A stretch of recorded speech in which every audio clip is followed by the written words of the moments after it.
Excellent. So we're going to get started. Before we actually get started, though, I wanted to take a poll from the audience. How many people in here want to learn about how to get more instances by paying less? Yes? Good, you're in the right place. So my job at Amazon is to run both business and engineering for EC2's pricing models. So I get the fun job of actually saving all of you more money. So I run things like spot instances, reserved instances, the reserved instance marketplace. And today I really want to share with you some tips and tricks on how you can actually run more for less using EC2. So I've been with EC2 for since before EBS, so more than 4.5 years. And the evolution that we've seen actually happen across cloud computing has started off by customers first thinking about translating capital expenditure into operating expenditure. Then people started to realize that you could have a lot more elasticity in the cloud. Finally, we got to the stage where everyone wanted every feature that they had in the data center in the cloud. And finally, where we're at today, or at least our leading customers, the ones who keep on pushing us further ahead, are the ones who are asking us for how to scale costs as we scale compute. So today, some of those tips and tricks that I'm hopefully going to be sharing with you will be those that we've already worked through with other customers who have kind of paved the way for us. So the very first thing that I want to talk about is some of the levers associated with your costs. So there's always trade-offs when doing things. And it's my hope today to kind of show you what those trade-offs are and how you can leverage them. The very first is to truly pay for what you use. Now, we've been saying this since the very beginning, but what we often see is that customers are not turning off their instances. They're not turning off their resources. And even though they see that benefit in the cloud, they're not actually capturing it. So the important thing is to realize that you actually pay for your resources when you provision them, not when CPU is sitting idle or anything else. And so you really want to pay attention to what resources you have provisioned. So you can stop them by just simply turning them off, but some of the really important things are to actually write scripts and things that remind you that you're racking up some costs. The first is a really simple one, to disassociate your elastic IPs. And while we sometimes send out emails after you've left them idle for a very long time, the goal is to make sure that you're trying to make your architecture and your actual cloud system as a whole as elastic as possible. The second is to delete extra EBS volumes. With EBS volumes, many customers actually set something when they call run instances, when they actually start up servers, to not delete an EBS volume when it's terminated. Now, what happens is if you start and stop a bunch of servers over time, you have this huge buildup of EBS volumes, and they're just sitting around. And if you ask any of the system administrators on site, they're like, oh, I don't even know what that is. And so it's important to keep track of what EBS volumes you have provisioned, even if you may not be using them. Another great feature that S3 came out with fairly recently was the ability to expire objects that haven't been touched or used after a period of time. So that's a great way of trimming down on the S3 usage. And then you can do similar things with EBS snapshots, meaning those backups that you have of your EBS volumes. Now, a lot of those resources are not necessarily the big things that rack up your bill. At the end of the month, the thing that drives most customers' bills the most is really the instance usage. Sometimes it's the storage in S3, but instance usage is a lot that I deal with. And the simple answer is figure out how you can scale up and down your system. So there's a lot of tools out there. We'll talk about reserved instances and a bunch of other options later. But in terms of scaling up and down your instance, you have a lot of tools available that we provide for free so that you can actually be truly elastic. The first of which is auto-scaling. Auto-scaling basically provides you primitives that allow you to say scale up or down based on some event. Now, the little-known fact associated with auto-scaling is that it's actually truly integrated in with CloudWatch. And CloudWatch has this really nice feature where you can actually push in custom metrics. And so if you wanted to scale up or down based on anything you wanted it in the entire world, you can make it a metric within CloudWatch and decide whether or not you want to scale up or down based on that metric. Additionally, you have the option of scaling up or down based on schedule. So say it's some server that you want to run 9 to 5 days a week, and on the weekend you want it shut down, or in the evenings. You can also set that up just to automatically provision up or down rather than based on load. So you do have a lot of options when using auto-scaling. Now, just to kind of illustrate an architecture that's set up around this, this is a 3-tiered architecture. So you have your web tier at the very top with auto-scaling. In the middle, you have your actual application logic. And then you have a back-end database server, probably a high availability server set up through RDS. Now, some of that data or some of the web pages you could obviously push out using our CDN.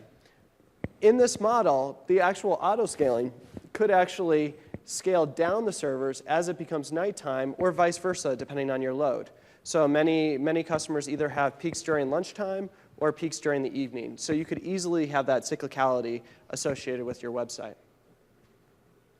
In terms of other best practices worth mentioning for people who are new to it, first, you really want to make sure that you use tags. It's very easy to have a ton of auto-scaling groups or many different things that you're provisioning, because typically you have many different applications that you're provisioning through Amazon. So by having those tags, you're able to more easily manage all these different resources. Additionally, especially when you're first getting started, it's helpful to actually email yourself until you feel really confident that it's doing exactly what you want it to do. Just simply have it email you, or if you have it set up like we do internally, just have it page you or something by sending it to an email address.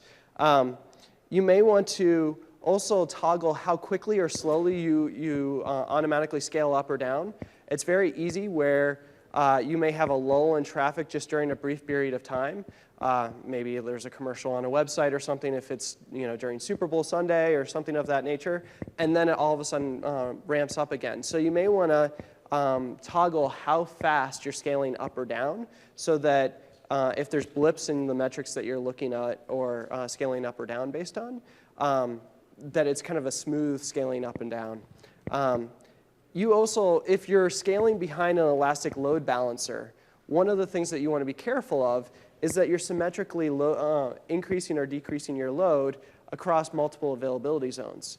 And the reason why is because elastic load balancing will actually evenly distribute the load across every availability zone where you're provisioned. And so with auto-scaling, you want to make sure the number of instances in each of those availability zones is the same number. Otherwise, you may have a disproportionate amount of traffic going to an availability zone that doesn't have that many instances. So it's important to make sure that you're scaling up and down symmetrically. Other things is you may want to leverage suspend and resume, or meaning stop and start, so that you can basically keep EBS volumes around if it's an EBS-backed instance. That way, it's much faster to start up an instance, especially if it's Windows, rather than waiting for the full startup process to complete. So the next big area where we often see a lot of wastage in the cloud comes to provisioning the wrong instance size. So one of the things that we see is that people see these huge instances, or they think on-premise, well, I normally buy this huge server, and it's so that I'm always provisioned into the future regardless of what happens. Well, what we would recommend is in the cloud, use the instance that you need now, and if you need a bigger instance size later, then stop and start it onto a larger instance size. There's actually a great API that allows you to modify an instance, specifically the instance type, so you can switch between instance sizes just by doing pretty much a reboot.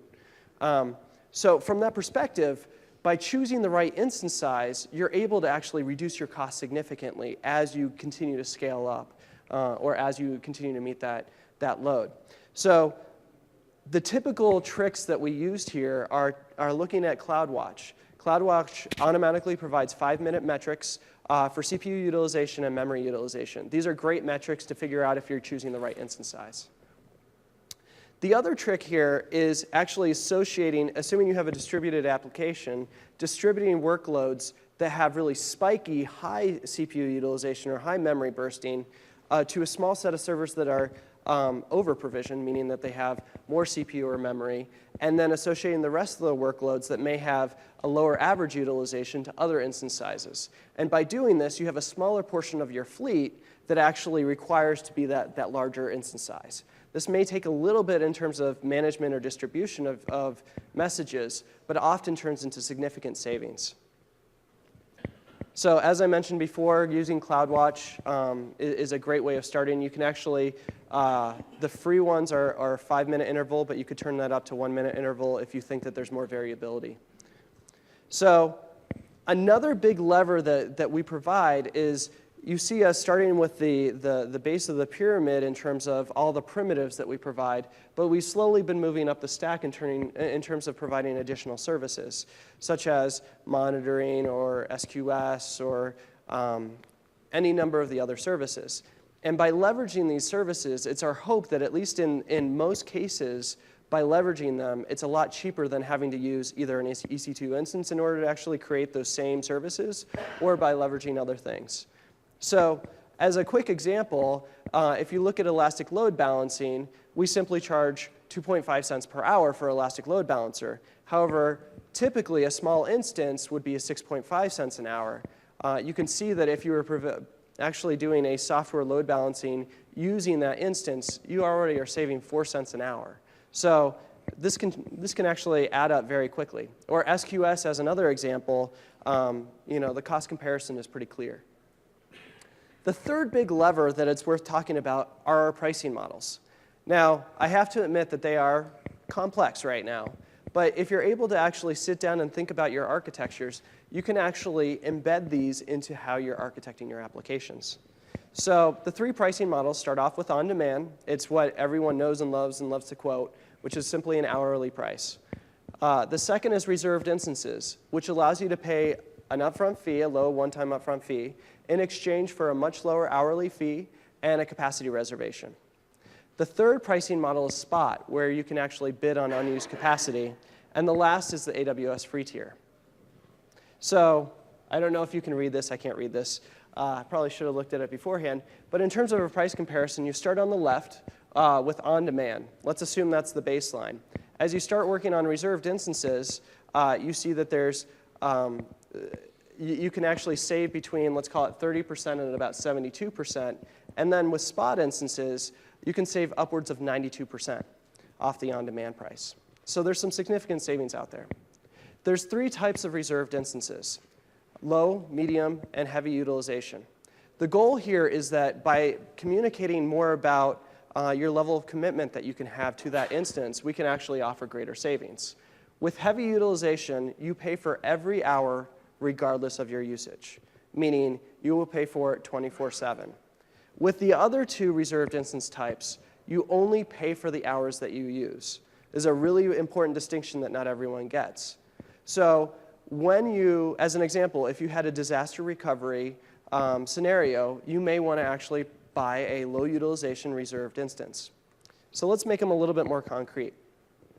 In typical scenarios, what you'll typically see that you have some baseline workload, which means that some portion of your fleet that you can actually always keep on. Those you want to buy your heavy utilization reserved instances for. Then there's a portion that actually typically aren't running too often, and those you want the light utilization. And finally, those very peaky workloads where you may get a lot of additional spiking just based on a very small portion of the month, you'll want on demand.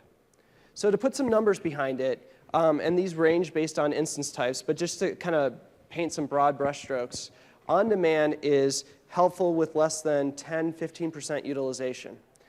The next layer up, so less than 39% utilization, and when I mean utilization, what I mean is imagine you're running one server throughout the entire course of the month. The utilization I'm talking about is how many hours during the month did that server run.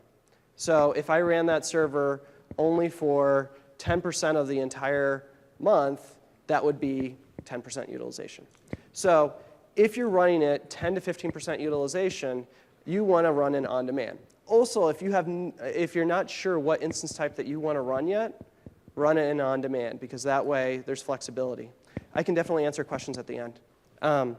In terms of light utilization, if there's spikiness, some sort of regularity associated with it, light utilization reserved instances are definitely a great option. Medium, the actual range is pretty small where it's helpful, which is part of the reason on that previous graph where I just showed light and heavy utilization. Heavy utilization is great if you know that you're always going to use them. Now, one of the important things to point out here, and it's illustrated by the graph at the top, is that our commitment to you is to provide this capacity reservation and the pricing benefit for 1 or 3 years, depending on the term that you select. However, the break even, meaning when this will actually start saving you money, is much earlier. So with the heavy utilization, which you're paying for every hour during the entire month, you can see where that red line crosses the blue line, which is around 30% utilization. So that means if you run more than 30% utilization, heavy utilization will save you money. So from that perspective, it really makes sense to invest in light, medium, or heavy utilization, depending on your workload and utilization. Now, the other thing worth pointing out is there's one other key difference when differentiating between these, and that is that the low utilization reserved instance has the lowest upfront fee. So if you're a capital-strapped company, light utilization may make a lot of sense. On the flip side, the heavy utilization have the highest upfront fee, but the lowest hourly fee. So it's the other thing that you want to trade off when considering those options. One of the offerings that we've made available to those customers with customer support is the Trusted Advisor tool. This basically recommends which reserved instances you should purchase based on heavy utilization. And you can imagine that we plan to actually make this so that it will tell you which should be light, medium, and heavy, but we don't have that functionality yet. So again, that requires premium support, but definitely something worth checking out. The second big thing is that in a traditional data center, when you purchase a server, you're stuck with it. And you're stuck with it for however long you've decided to amortize those costs over. So in many cases, there's a lot of innovation that happens in terms of instances. There's a lot of innovation that happens, at least for AWS, if I look at the past month, between us rolling out new regions, new instance type. We just announced another instance type today. Maybe 3 weeks ago, we announced the M3 instance types. We had the Sydney region. So you can imagine the pace of innovation is one of those things that we often hear we want more flexibility. So the reserved instance marketplace provides an opportunity to sell to other customers any of your unused reserved instances. And so basically, you place it on the reserved instance, and then you'll actually get that upfront money back based on the price that you choose to set. These reserved instances are available to other customers to purchase. So for those people out there that are interested in buying shorter-term reserved instances or reserved instances that may be cheaper than our list offerings, these are actually made available too through these APIs. And so one of the things that I would encourage is that there's a lot of great deals out there, but most people only look once, maybe 4 times a year at the quarterly boundaries.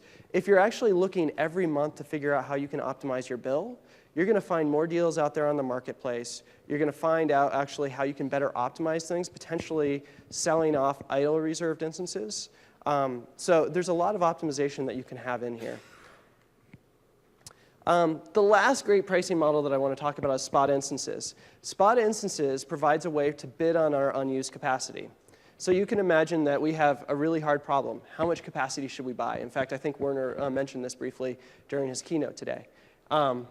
And with that, we really need a way of managing that extra risk of the extra capacity that we purchase. On the flip side, you as a customer want to find ways of speeding up your workloads and also ways of reducing your cost. And so from that perspective, you can save up to 92% by leveraging Spot. In terms of use cases, there's a bunch of really great use cases that work here. Most of the paradigms that people think about are either provisioning a baseline of reserved instances to ensure that they meet some sort of deadline. Let's say that you can accomplish something over the course of a day. And there may be additional value by accelerating that workload to get results in 1 hour or 2 hours or potentially faster. And so they're effectively overclocking their workload by adding spot instances. There's another example, which is the other side of the extreme. Rather than trying to accelerate results, people trying to meet a deadline that may shift around a little bit, but is still nevertheless trying to meet a deadline. And so what they'll do is start off by provisioning all spot instances, and as they get closer to their deadline, they'll start to provision more on-demand instances. And so there's basically an acceleration of how many on-demand instances they're trying to go after, just so that they'll meet that end deadline. So you can imagine in financial services as an example, where the market closes at 4 p.m. on a Friday. By the time the market opens on the other side of the weekend, they need to have results done. And so that's one example where they may go through that scenario. So Spot has actually saved a lot for customers. These are actually relatively older case studies, and the savings has actually gone up over the last year. And so just to kind of illustrate some of those savings, upwards of 66% just in terms of quoted more than a year ago. Some of the other great examples for things that never have been possible up to this point, Cycle Computing did a 30,000 core run for less than $1,300 an hour, and it was the 30th world's fastest machine. So imagine being in life sciences where patents are one of those things that the faster you can innovate and the faster you can try out new ideas, or potentially in chip design or scenarios like that where time really is money. If you're able to get results much faster or do simulations you otherwise couldn't for actually relatively inexpensively, you're able to accelerate that innovation. They've actually subsequently done another 60,000 core run and are planning to do a 100,000 core run. You may say that's outrageous scale, but if you're actually looking at that savings, it's over 57% off the on-demand price, and they're getting basically a supercomputer, right? Another great example is someone in the comfort of their own home surfed over 3.7 billion web pages for less than $100. And so this is someone that just was doing this as a side project, and were able to accomplish some amazing results. So the last thing that's just worth pointing out is that by default, we provide you a free tier. And the free tier is basically 750 hours of Windows and Linux usage so that you can actually test out a T1 micro instance to begin with. And you get that over the course of a year. It starts at the time you sign up. So if you've already signed up for an account, your free tier is actually already running. But it's important to know that it's out there just so you can experiment with a lot of the things that we talk about. So let's put this all together in terms of architectures and how you would actually assemble different scenarios within your companies. So again, the first is this three-tiered architecture that we mentioned a little bit before, where there's the application nodes. You could potentially accelerate the actual, so you have web tier at the top, you have your application node in the middle. You could accelerate it by putting a queue in between, so using simple queue service or something else, where you could potentially accelerate how fast you're turning through requests by adding Spot on that. So it's called the reactor model if you're familiar with it. But you could potentially respond very rapidly to those requests and potentially have a better SLA on your website by overclocking it with them. Now, just to provide some simple cost savings, we started off by providing all on demand and then moving to more of a reserved instance model. And this is more just to kind of illustrate how a mixture of the pricing models can save you upwards of 54% if you're still using some level of on demand and you have some spikiness throughout. So just being thoughtful about using reserved instances, and I'm not going to go through all the calculations here, but the idea is just by using reserved instances and kind of layering them onto your workload, you're able to save a significant amount of money. One thing that I didn't mention earlier, which is probably worth mentioning with reserved instances, is you don't have to turn off any of your instances. You don't have to say, this instance is a reserved instance. It's just one instance in your fleet of that instance type, operating system, and availability zone. So effectively, it's just a tool to say, how much of my fleet am I going to use? Okay. So another architecture commonly out there is back office applications. Back office applications could be anything from your MicroStrategy cluster out there to anything else where you may actually have some ability to spike up or down. What you can do in this scenario is actually leverage auto-scaling to ensure that you are scaling to meet demand. And even if you're only going to have one server up there, the thing to keep in mind is that with auto-scaling, you can actually have auto-scaling of one instance. And what that means is that if that instance ever dies for any reason, it will automatically restart it.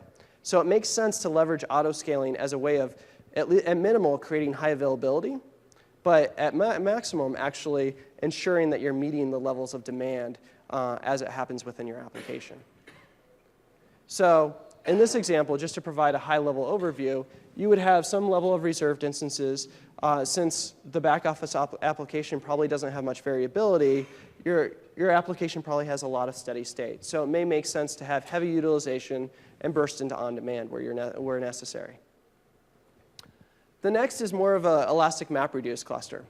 And the way that elastic MapReduce works is a little different than Hadoop out of the box. We actually have this concept of a core node and a task node. The core node is actually where your HDFS is provisioned. So that's where all your data is sharded out to. And then the task nodes are used to accelerate the process. You can already think in the back of your head, accelerate, what's that used for? Well, I bet you can tell, Spot. So just to kind of illustrate what you could do with this, imagine that you have a scenario where the application takes 14 hours to do an analysis, and it takes 4 instances to do that. And those are on your core nodes. Well, just to throw out M2 extra large prices, let's say that it's $25.20 total. Well, let's imagine, just to be super conservative, remember I mentioned savings up to 92% off the on-demand price, and I also want to be conservative in this model to say that it's going to scale non-linearly. So we add 5 instances to that, and that gets us to the point of a 7-hour runtime, so reducing the runtime by 50%. Well, that means that we would actually, it would now cost $20.47. So that's 20% savings. Now, if we actually change that to say it's a 92% savings when you use Spot, that means that you're saving 55% off the on-demand price just by using Spot in your task nodes. And that's something that's very easy to use through EMR. So from that perspective, this is just a simple way of accelerating not only the savings, but the time. Because remember, time to result actually matters for a lot of our use cases. Another great example is when using simple queuing service for opportunistic computing. And what I mean by opportunistic computing, it's one of these buzzwords that's starting to float around a little bit more. Means that you have some sort of workload that has this kind of floating deadline on when it actually needs to be accomplished by. So typically the way this works is that you have some sort of application that queues up work, either a master node or something like Sun Grid Engine, or Oracle Grid Engine, or any number of other applications like that. You have a queue in the middle, either a simple queuing service, IBM Web CRM queue, something out there, and then you have some sort of auto-scaling group. Now, Spot actually works with auto-scaling. Not many people have figured that out, even though we have so many announcements coming out that it's sort of like drinking from a fire hose. So it's one of those announcements you may have missed. But what you can do is actually have an auto-scaling group for both on-demand or reserved instances and Spot. So what you can say is for every unit of work that we have in the queue, or every X unit of work that we have in the queue, launch 1 on-demand, or maybe 2 on-demand, and then we want to accelerate again by setting a bid price of something that's fairly low. And actually, based on that bid price, we'll launch 1 of Spot. So you would essentially launch 3 instances for every X unit of work. So basically 2 auto-scaling groups, 1 with a bid price. Now, if we wanted to take that the next step further and say, OK, every time I can speed up my website, or every time I can speed up this analysis, it costs, the amount I'm willing to pay is a little bit less. I can actually have multiple auto-scaling groups with Spot, all at different prices. So at 50 cents, at 40 cents, 30 cents, 20 cents, all saying different levels of instances. And that way, you're actually kind of approximating your demand curve, so to speak, in terms of economics. Or a simple way of saying it is you're accelerating based on the total amount that you think it's worth getting that information sooner. So it's another interesting kind of workload. To kind of illustrate this a little bit further, Vimeo is one of our customers that's actually spoken a lot at some of our summits, like the New York Summit in the past. And they've actually embedded this into their business model. So what they've done is for their free offering, it's a freemium model, for their free offering, they actually have a SLA that's actually a couple hours long. And so they run pretty much everything in Spot for their free offering. And they'll process it and kind of chunk through it as fast as they can, increasing or decreasing Spot instances based on their demand. On their premium side, there's a certain level of baseline that they absolutely have to have. So they've actually bought reserved instances for that baseline. And any time that they have customers spiking above that, they actually burst into on-demand. So what they're able to do is minimize the costs on the side that's actually a cost center in their business and maximize it in terms of the service level agreement for their customers by leveraging things like on-demand and reserved instances. So just in terms of architecture, it's a slight slant on that opportunistic computing we talked about before, but effectively they have some sort of job manager in the beginning. They have some sort of storage medium, so S3 could be a place where their files are being uploaded, and maybe there's a job request that's added to SQS.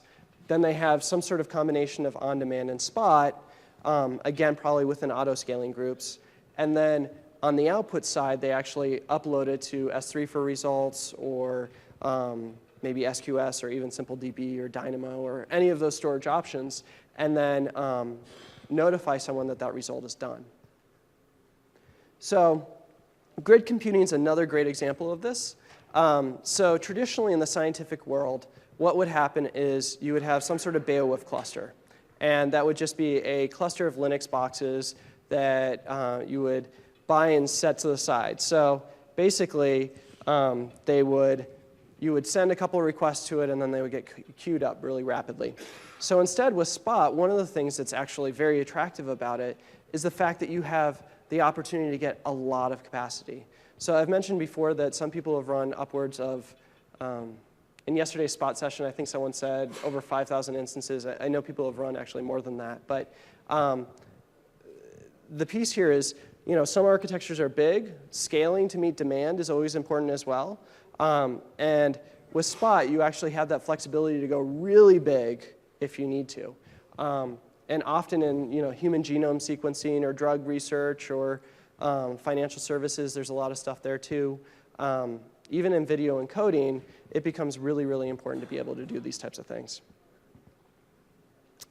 The other example really worth mentioning here is something that really takes opportunistic computing to the next level. And so the way that some companies like Canara are thinking about architecting is saying that information has a dollar value associated with it. And the information is, there's some sort of likelihood that I'm going to need it.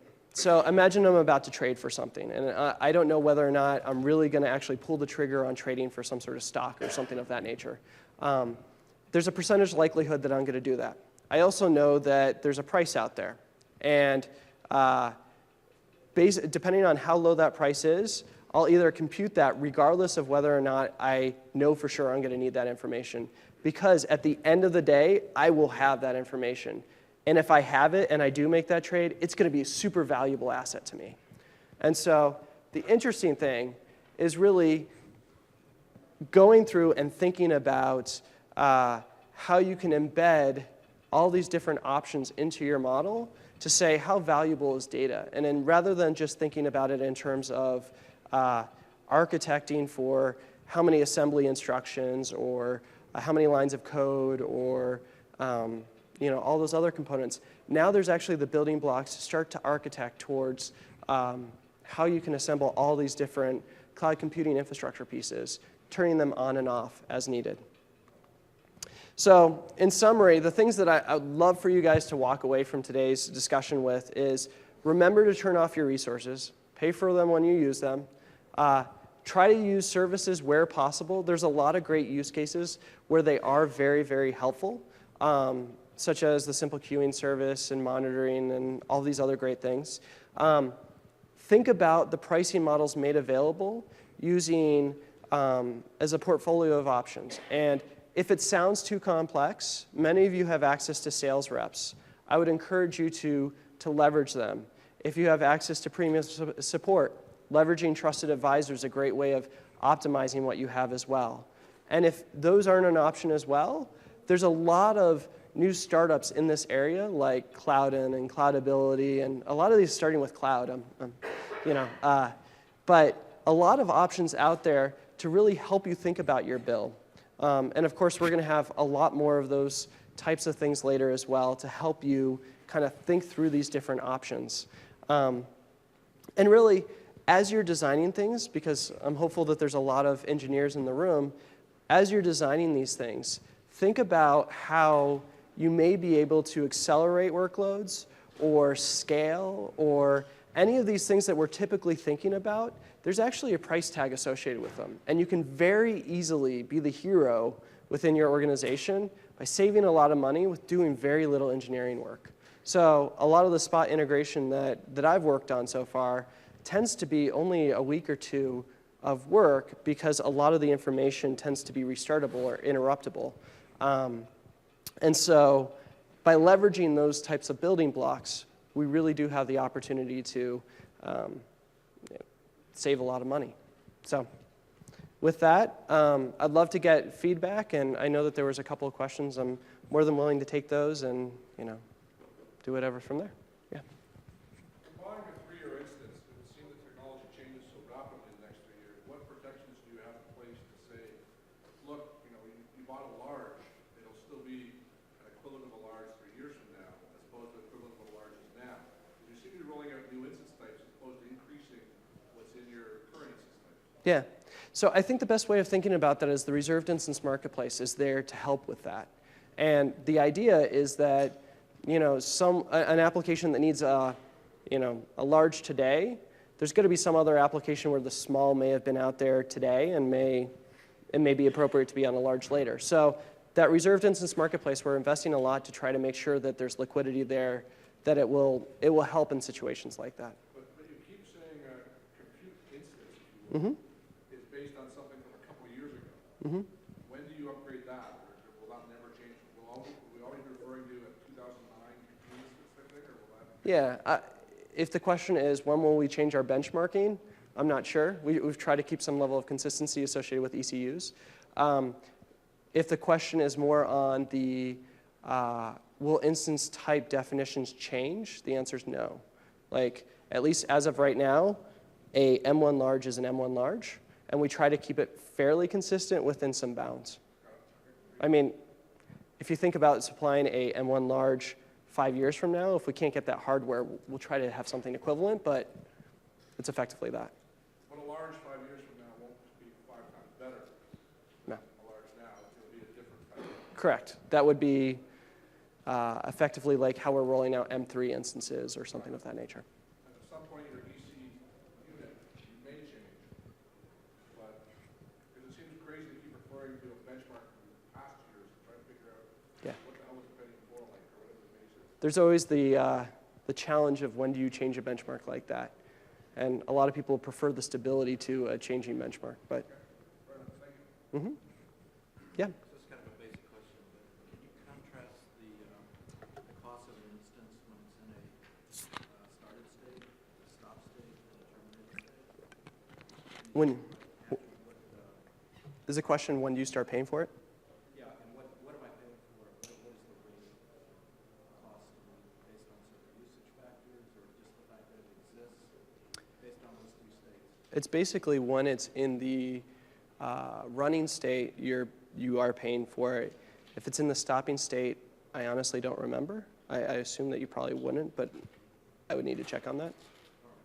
But basically, it's when it's provisioned, so it's based on that state of running.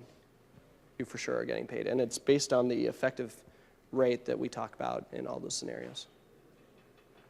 Yeah.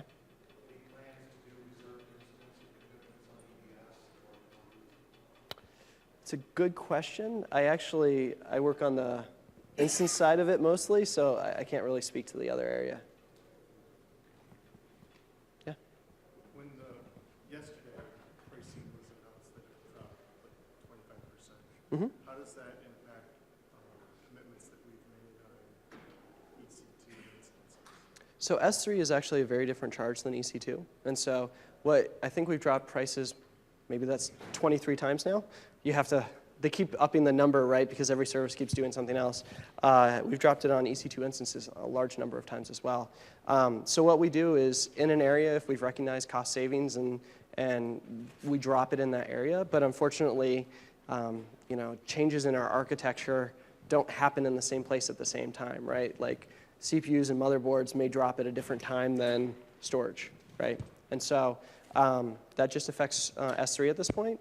The places where that will intersect with the EC2 side of things, if you have an S3 backed instance or AMI, obviously if you're storing your own, it's going to affect that storage cost. When you're backing up EBS volumes to S3 using the snapshot mechanism, it's going to reduce that cost as well. So some of those areas. So in general, if there's a price reduction on something we commit to, the price reduction would be applied to that commitment, or we would still be up with the higher rate? It's a great question. So with reserved instances, it's not guaranteed that we'll provide it. Typically what we've done in the past is if you purchase a reserved instance, I believe within the last 90 days typically, it's either 30 or 90 days. I'll need to look back at the previous history. It was on the forums for a while, but will allow you to get the newer time. But you can imagine that what we're doing with reserved instances is that we purchase a server on your behalf, and actually to ensure that you get it when you need it, we purchase it then. So we're locking in the higher cost at that point, which is the reason why we can't pass along the new savings, if that makes sense. Okay, if there's no other questions, I really appreciate that. Oh, sorry. You have volume discounts on reserved instances, but the discounts are stuck in the availability zone, or the region that you purchased those. Any discussion with the issues in Northern Virginia during the summer to maybe get away from that, or at least give some flexibility to spreading it out? It's certainly an interesting idea. I'd love to talk with you afterwards about, what you would like to see there. Yeah. So our EBS back instances can't be used with reserved instances? EBS backed instances definitely can be used with it. It's just a reserved instance applies to that instance rather than the EBS portion of the cost. Okay, for a second there I was really worried. It's like, hey. No. Definitely not. Make sure I have this straight. So if I have a reserved instance and it's a large, I'm paying even if I don't turn it on. It's going to be a flat line. For heavy utilization. Pay until I turn it on. Yeah, heavy utilization. Heavy use. Yes. The heavy utilization. I know, we have so many different terms. And I'm at fault for a lot of them, so I apologize. But yeah, if you have a heavy utilization reserved instance, see, I always worry about the heavy, I'm a little bit rounder around the edges, and that's my fault. And same with the quadruple extra large, that's also my fault. Too many hamburgers, I guess. But yeah, if you have a heavy utilization, you pay for every hour regardless of usage, and in terms of medium, you do not. You pay for only when you use it. Yep. You were saying that we can basically sell reserved instances which are not utilized. Can you just explain a little bit how this works? So could you basically can sell the time when the instance is shut off? Then you can sell it? So basically, the way that the reserved instance marketplace works is that, say something changes. There's a new region, there's a new instance type. Once you recognize you no longer need that reserved instance, or either you typically buy reserved instances more than one, and so let's say you buy 50. You can say, I no longer want 25 of these, and you can list them on the reserved instance marketplace. What will happen once you list them on the reserved instance marketplace is you'll specify a certain amount that you're willing to sell it for. And then in the purchasing experience, so basically the place where you normally purchase reserved instances, it will be listed there alongside Amazon's reserved instances. So when a customer is looking to say, hey, I want to buy a reserved instance, there's a good likelihood that they'll see it. And there's a little filter box at the top that says, I am looking for a 7 to 12 month reserved instance, or a 1 to 2 year, or 2 to 3 year. And so based on that term, there's a variability there. The customer has the ability to choose what they want. Once we actually find a buyer, they come in and they buy one, what will happen is that you as the seller will receive, you'll no longer have those reserved instances. We'll basically make it so you only have 25, back to that original 50. And you'll also receive money in cash to your bank account. And so this works for US bank account holders, that basically where we can wire transfer the money. So typically that wire transfer happens, the first time it's within 2 weeks, but it's much more rapidly after that, 3 to 5 days depending on your bank.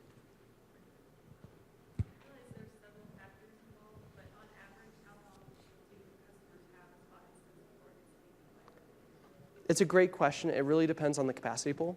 So if you look at the pricing trends right now, there's some customers that say they haven't lost an instance more than 2 or 3 in a very long time. I think I ran the numbers a while ago, and it was maybe 5% churn within a day, something like that, in the overall market. So from that perspective, very little volatility. Now, that could change over time, so I can't make any promises.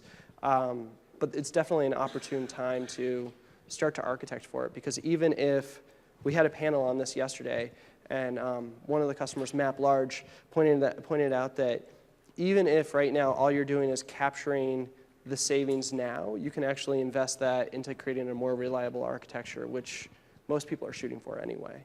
And this kind of helps with that investment. So in a way, you're just kind of getting the savings to reinvest in your architecture anyway. So it's a huge benefit. Yeah? No. So one of the things that I think I failed to mention is that with the spot instance, if we ever take it away, we will not charge you for that last hour. And so while there's no minimum associated time that you'll get, you will only be charged for the full hours that you, like, meaning if you call terminate on it, or for effectively the full hours that you got. Does that make sense? Cool.